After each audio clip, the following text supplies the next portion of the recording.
আপনাদের বাড়িতে এসেছি আমাদের প্রিয় নেতা মাননীয় শওকত মোল্লা মহাশয়ের নির্দেশ মতো প্রত্যেকেরই বাড়ি বাড়ি যাচ্ছি। আমাদের দাদা প্রত্যেকেরই বাড়ি বাড়ি আমাদের নেতৃত্ব এবং কর্মীদের সবার যেতে বলেছে। আমরা আপনাদের বাড়িতে এসেছি আমাদের দিদির উন্নয়ন কি কি আপনারা পাচ্ছেন বা কোনোটা যদি অসুবিধে থাকে সেটাও আমাদের বলবেন। শওকত মোল্লা ভাঙড়ের দায়িত্ব পাওয়ার পরে আমাদের কচুয়া গ্রামে যেভাবে লাইট আজ পর্যন্ত কোনো সময় আমরা লাইট দেখিনি, তারপরে আমাদের কচুয়া থেকে এই রাস্তা পিচ রাস্তা পাস করে দিয়েছে। এই রাস্তাটাও নতুন করে হবে। সামনে যে 29 তারিখ এপ্রিল ভোট আসছে, আমাদের অনুরোধ যে সবাই তৃণমূল কংগ্রেসে ভোটটা দিও। শওকত মোল্লা জিতলে প্রচুর পরিমাণ ভাঙড়ের উন্নয়ন হবে। শওকত মোল্লা জিতছে, হ্যাঁ, প্রচুর পরিমাণ উন্নয়ন হবে আমাদের ভাঙড়ে। আশা রাখি আমরা আপনাদের ভোটটা পাবো। আরো একটা জিনিস, বিগত 5 বছর নওশাদ সিদ্দিকী জিতেছে। ভাবি একটু আগে আসেন, একটা কাজ তার দেখতে পেয়েছো ভাই? এসব সবই ছাড়বো না। কোনো উন্নয়নমূলক কাজ সে করেছে? তাহলে নওশাদ সিদ্দিকের পক্ষে যদি কেউ আছে সে তো ভোট চাইতে আসবে না।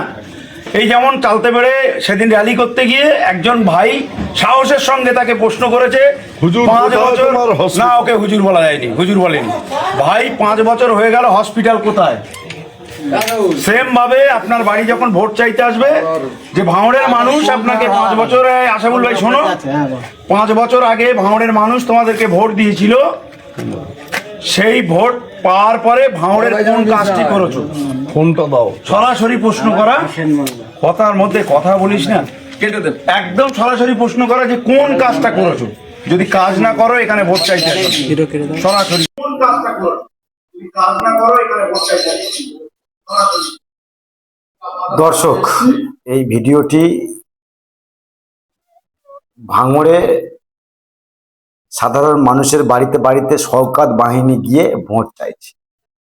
ভোট চাওয়ার ট্যালেন্টটা দেখলেন, কিভাবে ভোট চাইছে এই ট্যালেন্টটা দেখলেন।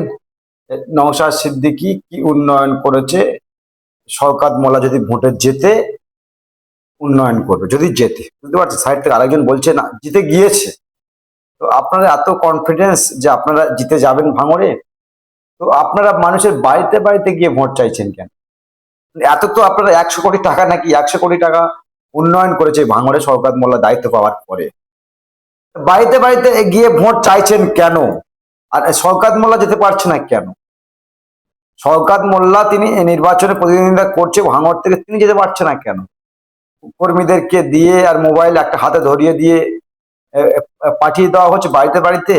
আর নওশাদ সিদ্দিকীকে পীর সাহেব বলা যাবে না, তো নাও যেতে পারে, সেটা তাদের ব্যাপার। কিন্তু আমরা বলছি এত উন্নয়ন, শাসকের এত প্রকল্প, ভোট চাইতে হবে।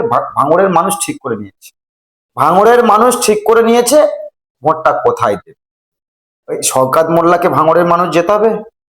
শওকত মোল্লা নটোরিয়াস ক্রিমিনালকে ভাঙড়ের মানুষ ভোট দেবে আর ভোট দিয়ে জেতাবে? জেতালে তাদের বাড়ির ছেলেকে মেরে ফেলবে, মাকে মেরে ফেলবে, কেস দিয়ে জেল খাটাবে। ওই শওকত মোল্লা এক ভাঙড়ের মহিলাকে জেল খাটিয়েছিল, মনে আছে আপনাদের? আমরা কিন্তু বলিনি, আপনারা ভুলে যেতে পারেন।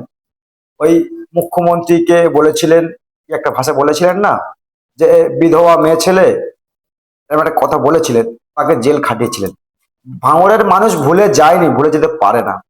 আর যাদের বাড়িতে গিয়ে ভোট চাইছে, আবার ডাকছে সামনে আসুন, ঠিক আছে এখানেই আছে। মানে বুঝতে পারছেন, মানুষ, ভাঙড়ের মানুষ মানে অন্তরে এঁকে নিয়েছে ভোটটা কাকে দেবে। আপনারা যতই কলকাঠি নাড়ুন না কেন, ভোট শওকতকে ভাঙড়ের মানুষ দিচ্ছেন। আবার বলছি, ওই লুট করে ছাড়া আপনারা জিততে পারবেন না। যদি নিরপেক্ষভাবে ভোট হয়, 50,000 ভোটে মিনিমাম, আমি এখান থেকে সমীক্ষা কষে দিচ্ছি, 50,000 ভোটে যদি ভোট হয়, 50,000 ভোটে এই নওশাদ সিদ্দিকীর দল বা নওশাদ সিদ্দিকী নিজে আইএসএ সেখান থেকে জয়ী হবে। সেখানে শওকত মোল্লা টেক্কা দিতে পারবে না। মানে দিদির তো প্রচুর উন্নয়ন, তো এখনো পর্যন্ত বাড়িতে বাড়িতে গিয়ে ভোট চাইতে হবে, হাত জোড়ো করে ভোট ভিক্ষা করতে হবে। আপনাদের তো প্রচুর সব উন্নয়ন, সব 64টা, আবার কাসেম সিদ্দিকী বলছে সব 75টা প্রকল্প নাকি। আপনাদের এত প্রকল্প, তা ভোট চাইছেন কেন? এত প্রকল্প, ভোট চাইছেন কেন? ভোট তো আপনাদের লোক মাথায় করে নিয়ে আপনাদের দিয়ে আসবে, এত প্রকল্প। আর ভাঙড়ের মুসলিম প্রিয় মানুষ, অনেকে মুসলিম রয়েছে 90%, তারা জানে নওশাদ সিদ্দিকী উন্নয়ন কতটা করতে পেরেছে বা কতটা করতে পারেনি, ওই বিতর্ক আমি যাব না, তাকে করতে দেওয়া হয়নি। তো তারা ভালো করে জানে ভোটটা কাকে দেওয়া দরকার। আপনার নেত্রী যাদের হয়ে ভোট প্রচার করতে গিয়েছিলেন, ওই মুসলিম সমাজের কত ক্ষতি করেছে তারা অঙ্কটা ভালো এঁকে নিয়েছে, অঙ্কটা ভালো বোঝে। ভাঙড়ের মানুষ শিক্ষিত মানুষ, শুধু কিন্তু ভাঙড়ের মানুষ বোম বাঁধে না, ভাঙড়ে অনেক শিক্ষিত মানুষ রয়েছে, শুধু বোম বাঁধে কাঁধে, তাদেরকে ব্যবহার করা হয় আর মিডিয়াতে দেখানো হয় দেখো ভাঙড়ে সব বোম টোম বাঁধছে।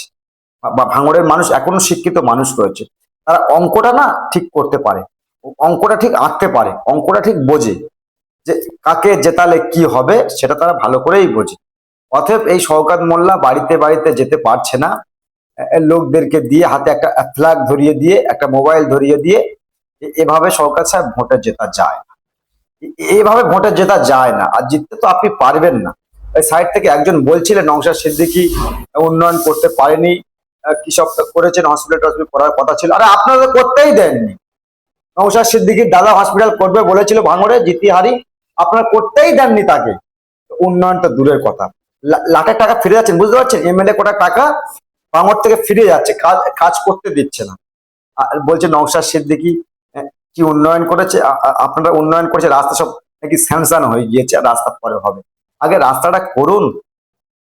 ভাঙড়ের মানুষকে যত বোম দিয়ে বন্দুক দিয়ে ফাঁসিয়ে দিন আর বোঝান, ভাঙড়ের মানুষ অতএব বুঝে গিয়েছে। ভাঙড়ের মানুষ অঙ্কটা বললাম না, ভাঙড়ের মানুষ অঙ্কটা ভালো বোঝে, যেমন বোমও বাঁধতে পারে, লড়াই যেমন করতে পারে, অঙ্কটাও ভালো বোঝে যে কাকে ভোট দেওয়া দরকার আর কাকে ভোট না দেওয়া দরকার, তারা ভালো বোঝে। আপনারা বাড়িতে বাড়িতে গিয়ে না কিছু করতে পারবেন, ভোট ভিক্ষা আপনারা চাইলেও আপনাদের ভোট দেবেন। যাদের বাড়িতে গিয়েছিল তার দেখছিলাম আবেগটা কত, আমি তো খেয়াল রাখছিলাম, মানে যা বলছিল তো ওদিকে খেয়াল রাখছিলাম, আবার আমি খেয়াল রাখছিলাম যাদের সঙ্গে কথা বলছিল, একটি মহিলা রয়েছে আর একটি মহিলা পর্দার আড়ালে রয়েছে, আর দু একটা পুরুষ, তারা বসে ভাবছে যে এরা আমাদের এদের ভোট দেবো আমরা, এদের ভোট দেবো আমরা। 5টা বছর ভাঙড়ে 23 সালের পর থেকে কি অবস্থায় ভাঙড়কে দেখানো হচ্ছে বিভিন্ন মিডিয়াতে, বোমমারা ভাঙড়, বিস্ফোরণের ভাঙড়, মানে এসব দেখানো হচ্ছে শওকত মোল্লার জন্য। আর শওকতকে আমরা ভোট দেবো, নটোরিয়াস ক্রিমিনালকে, তারা ভাবছিলেন। আমি তো তাদের দিকে তাকিয়েছিলাম যে কিছু একটা হয়তো বলবে, তবে অনেক চাপের মধ্যে রয়েছে না। ঠিক আছে, আপনারা এসছেন, ভোট চাইছেন, ঠিক আছে, তারা কোনো কথা বললেন না, তারা একটি জবান পর্যন্ত তাদের সঙ্গে নাড়লেন না। তারা জানে যে এদের সঙ্গে কথা বললে আমাদের গভীর রাতে এসে বাড়িতে বোম টোম দিয়ে ফাঁসিয়ে দেবে। আর তৃণমূল কংগ্রেস তো এটাই ভালো পারে, তৃণমূল কংগ্রেস শওকত বাহিনী এটা ভালো পারে, মানুষকে ফাঁসিয়ে দিতে। তাই তারা ঠিক করে নিয়েছে এখান থেকে না, অন্তর থেকে তারা ঠিক করে নিয়েছে ভোটটা কাকে দেবে। নওশাদ সিদ্দিকী যদিও উন্নয়ন সেরকম করতে পারেনি, করতে দেওয়া হয়নি, তবে ক্ষতিও তো করেনি, লুট করেনি, আপনাদের মতো কোটি কোটি টাকা আত্মসাৎ করেনি নওশাদ সিদ্দিকী সাহেব। তিনি পারতেন ওই দরবারে বসে থেকে মানুষদের কাছ থেকে টাকা নিতে হাতে, তিনি পারতেন, কিন্তু জনসাধারণের জন্য নওশাদ সিদ্দিকী এই ময়দানে উঠে এসে অতএব ভাঙড়ে অত গল্প শুনিয়ে আর কিছুই হবে না। ভাঙড়ের মানুষ আপনাদেরকে বুড়ো আঙুল দেখাবে। দর্শক, এই শওকত বাহিনীর ভিডিওটা এলো আমাদের কাছে, তো আমরা প্রতিবেদনটা তৈরি করছিলাম আর ভাবছিলাম এত তৃণমূল কংগ্রেসের দুর্দশা হয়ে গিয়েছে, মানে বাড়িতে বাড়িতে গিয়ে ভোট চাইতে হচ্ছে, মানে ভাবতে পারছেন কতটা ভয়ঙ্কর পরিস্থিতি। তো দর্শক, যেটা বলার বলবেন আর নজর রাখবেন। আপনার কণ্ঠ, আপনাদের কণ্ঠ, ইনসাফ।